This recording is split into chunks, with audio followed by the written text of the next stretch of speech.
Hi everybody, Brian Ballreich with Roland DGA in Irvine, California. Here again today to talk a little bit about some color management settings that we have in VersaWorks. So you can see I've already got VersaWorks loaded. I've got several jobs set up in the queue, and let's just start with the first job. It is a trio of very colorful motorcycle images, and I'll just grow that on the screen here. Bigger, there we go. And as you can see, really vibrant color. And if you're the happy owner of one of our VG series machines, the VG2, the 540, the 640, the inks that we utilize in those machines are capable of incredibly broad gamut color.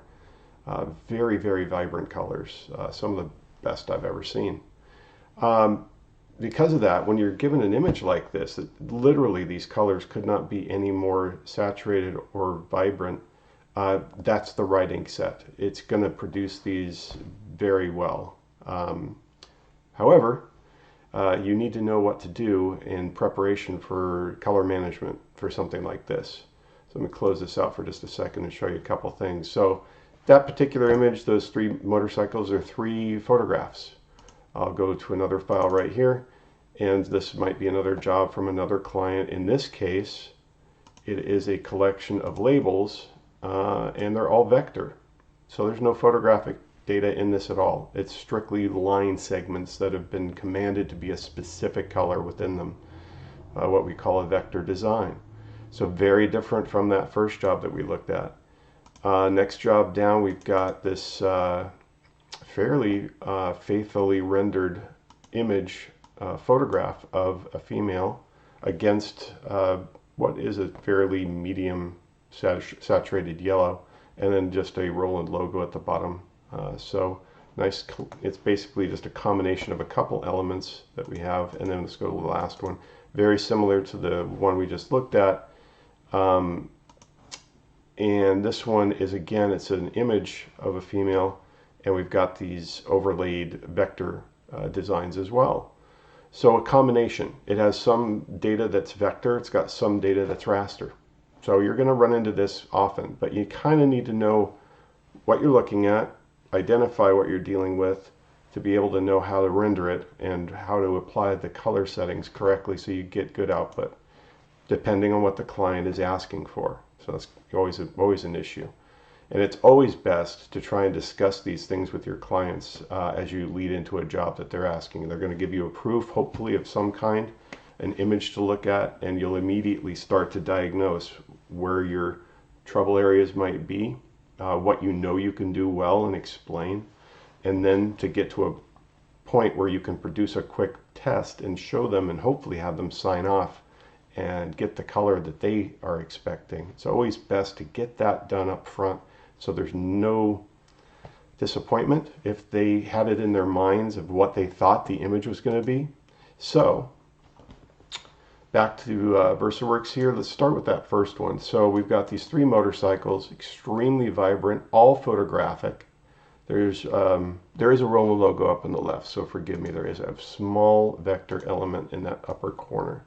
But it's very subdued, not as important as the key element, which is the three motorcycles. So let's move into the second tab down, which is our quality settings. Let's go ahead and just pick generic vinyl. So this is our glossy calendared vinyl. And we're going to set up here for some settings that we know we want to do. We're going to produce these super high quality photographic style. I'll stick to 13 pass and make my usual settings here. Air diffusion is better for photographs, and I'll go unidirectional to control the print direction to get pristine every pass of color only laying down in one direction. That creates a uniformity that bidirectional adds a little bit of non-uniformity. Unidirectional brings that back. So unidirectional is always going to be the best. Bidirectional is as good in the high quality, but if you really want to go pristine, you go unidirectional. And then we get to the most important part for us today, which is the color management. So as you can see, it's near the bottom. I'm just going to go start with this top one, and we'll click on properties. Bring this up to the top. So right off the bat, the very top one, true rich color. Let me I'm going to leave this open for a second, and I'm going to talk in general terms first, because to be honest, a great number of us that are in this market, we don't tend to have to get into the underlying controls or to have a complete dissertation of each one of these. It's not as important as understanding that you have options. Let me just talk basically about them first. True Rich Color is our newest rendering intent color management preset. It was made once we introduced these new inks, the VG2 series inks, because they're so broad gamut. So let's go ahead and pick that one real quick, and I just want to show you really how it's built. So we've got anything in this image that's RGB is going to be managed with the Adobe RGB 1998 ICC profile. That's a very broad gamut. It's a very big spectrum of color in the RGB world. Then as we look second down, we've got the CMYK data. So anything within this image, CMYK, it gets assigned the Roland Wide Gamut CMYK ICC.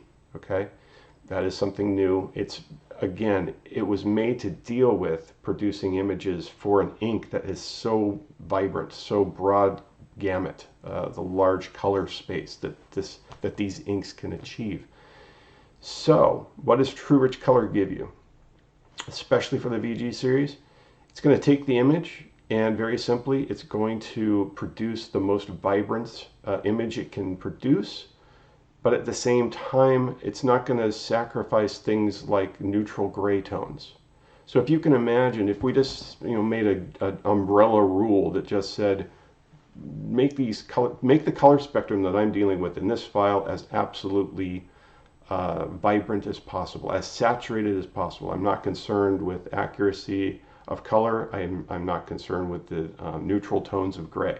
Just make it the most vivid color it can be.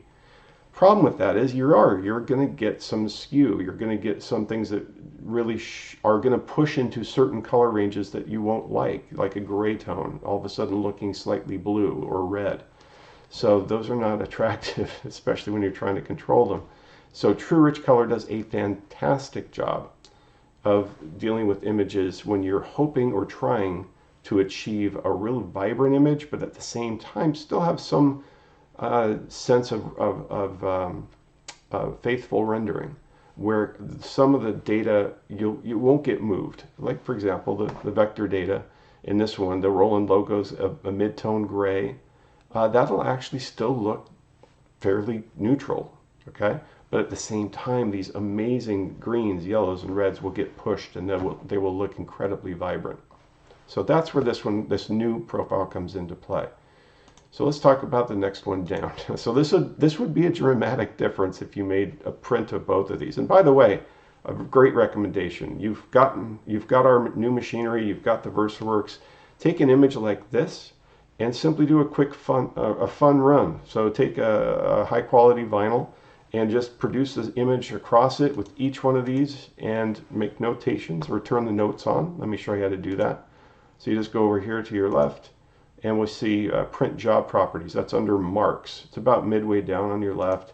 Let's turn it on and you can put quality settings and color management. That's all you needed. And underneath every single print that you've produced, it will actually include the notes. And if we zoom really tight down here, we'll see a little bit of them. It's going to be hard, but you can see here, you're reading along, it tells you what vinyl it's used. Move to the right, it was using air diffusion, unidirectional, and your color management was Prepress US and what the settings were embedded. So what a great tool. So basically you're producing your own cheat sheet of color. And again, underlining right here the color management and saying this was the same image produced with each one of the color management presets. Again, highly recommended. So let's go back up. We'll go back into our image here. There we go. And zoom back up. And then go back to our color management. And go properties. All right. So real quick, we talked about True Rich, general prepress. So again, I'm just going to leave this open and talk in general terms first. So we already spoke about True Rich. You got the idea there. Prepress, you're dealing with a client that is actually in that field, or typically is only interested in faithful reproductions of color. They will not care to see the most vibrant things that you can do. That means nothing to these types of clients. They're only concerned with faithful reproduction. That is where general prepress comes in. This particular one, anything with prepress, all of these are all the standards that are used globally. We've got the US, general, Europe, and Japan covered here. But prepress is important because it represents such a big market. Prepress printing is massive, always has been, always will be. So to be able to have the tools to deal with jobs coming in that you need to follow those rules, they're included. So again, these are all about faithful color. Whenever you hear or see prepress, just think faithful color, rendering as accurately as possible. And that's what these will do.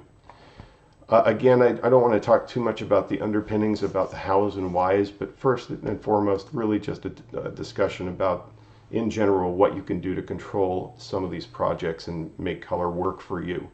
So continuing down, let's talk about max impact. You'll see right away, and it's always good to have this window open, the color management properties window, because it'll show you some data that will help you understand what you're dealing with. So max impact, using the Roland Sign RGB, and then for CMYK, the Roland Sign CMYK. So max impact.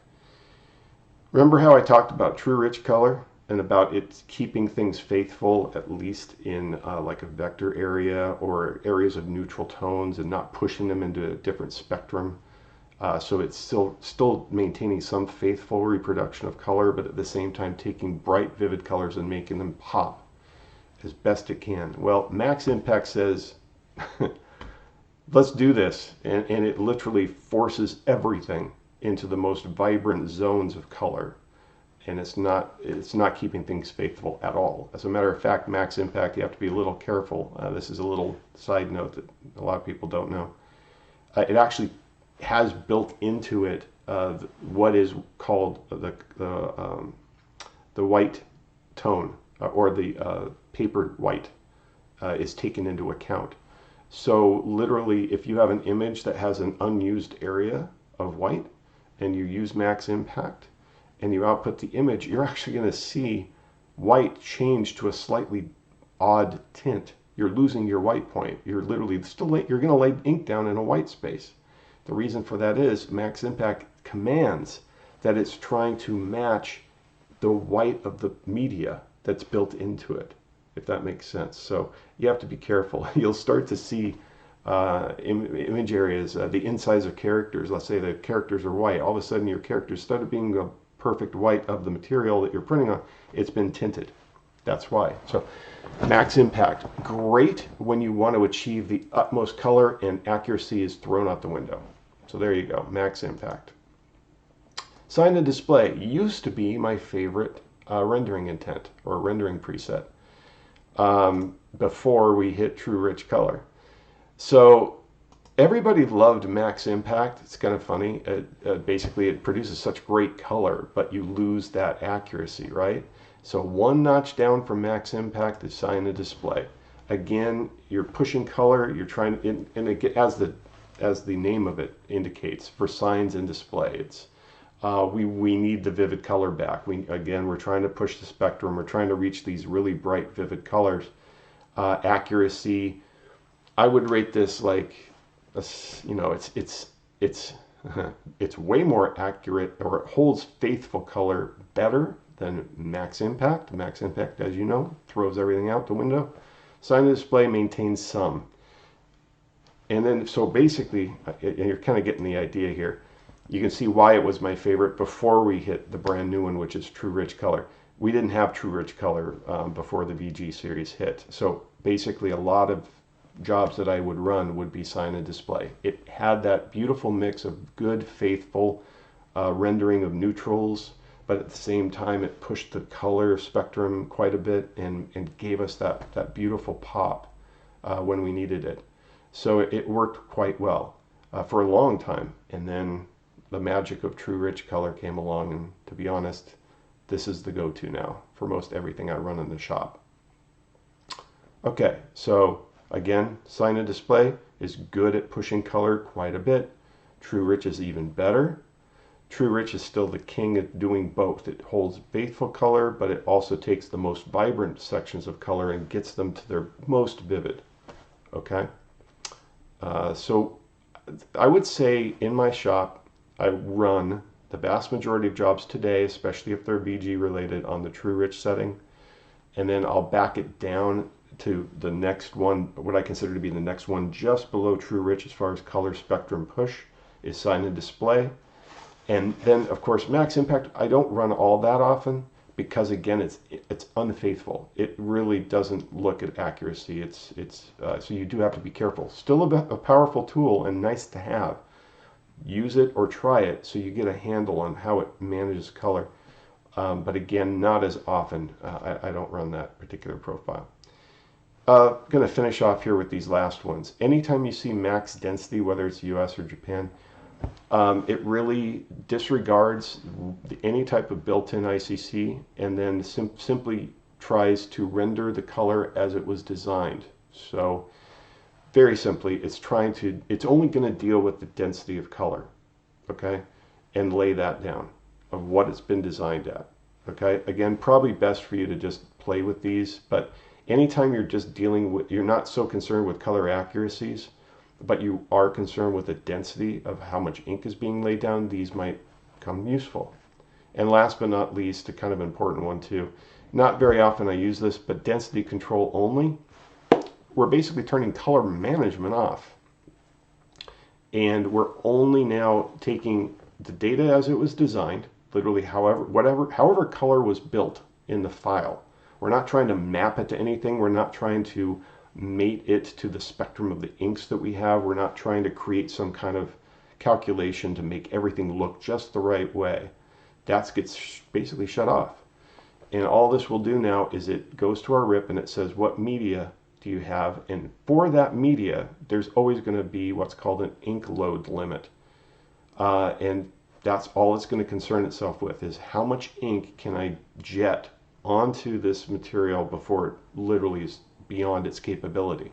And that's all it's going to do. It's going to take the image as it was designed, match it to the total ink limit of the profile, and then create the image that way. Again, powerful tools to have, not very common. So to wrap up real quick, again, True Rich Color, favorite one in the shop. Sign the Display, my second favorite, still. And last but not least, Max Impact, important to have. Prepress comes into play quite often, but specifically when we're not trying to create those vivid, crazy, beautiful images, we're really looking at accuracy and rendering things faithfully to color spaces, especially when relating to things like the prepress market. So great tools. I'm dealing with these constantly, as you should. It all depends on the image. So just to do a quick refresh as we look at these files, so how would I do these? So again, these motorcycles, True Rich Color, no doubt. The decal sheet. If this client is just looking for crazy color, you might even try Max Impact and True Rich and see how they render with both. But clearly this is all about just color. It's doubtful that it's all about accuracy. It's mostly, it looks like this client definitely wants just vibrant color. The Yellow Girl Stare, totally different. More than likely, this is either going to get done with True Rich because it's still going to render things fairly faithfully and still push color a bit. But since things are kind of muted, I might actually take this and go into the prepress side. Again, this might be the kind of client that does want the flesh tones to be a specific tone. You may need to run a couple of tests and see which one you prefer, but prepress may come into play on this one. And this last one here, same thing. You've got flesh tones from the photographic image of the female. You've got overlaying vectors. This is definitely a combo image. Probably, again, start with True Rich. May run into prepress depending on how it renders, so you may have to run tests. But again, that's why those are in there. It's to give you all the control that you need. I hope this has been helpful. Thanks for coming, and see you in another video soon, I hope. Bye-bye.